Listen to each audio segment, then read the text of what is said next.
నమస్తే అండి, welcome to సనాతన స్టోరీస్.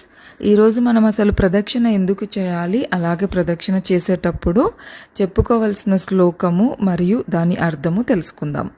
ప్రదక్షిణ ముల్లోకములన్నీయు భగవంతుని స్వరూపములతో నిండి ఉన్నాయి.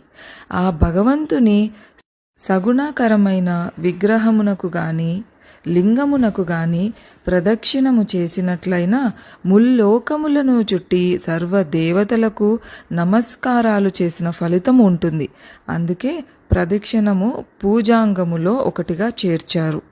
శ్లోకం: యాని కాని చ పాపాని జన్మాంతరకృతాని చ తాని సర్వాణి నశ్యంతి ప్రదక్షిణ పదే పదే.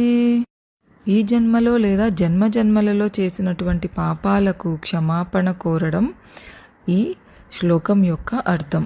యాని కాని అన్ని, పాపాని పాపాలు, జన్మాంతర ఈ జన్మ మరియు పూర్వజన్మల, తాని అన్ని, వినశ్యంతి నాశనం చేయబడతాయి. ప్రదక్షిణం పదే ప్రతి అడుగుతో. సర్వే జన సుఖినో భవంతు. ఈ వీడియో కనుక మీకు నచ్చినట్లయితే లైక్ చేయండి, మీ ఫ్రెండ్స్ అండ్ ఫ్యామిలీతో షేర్ చేయండి, అలాగే సనాతన స్టోరీస్ పేజ్ని సబ్స్క్రైబ్ చేసుకోండి.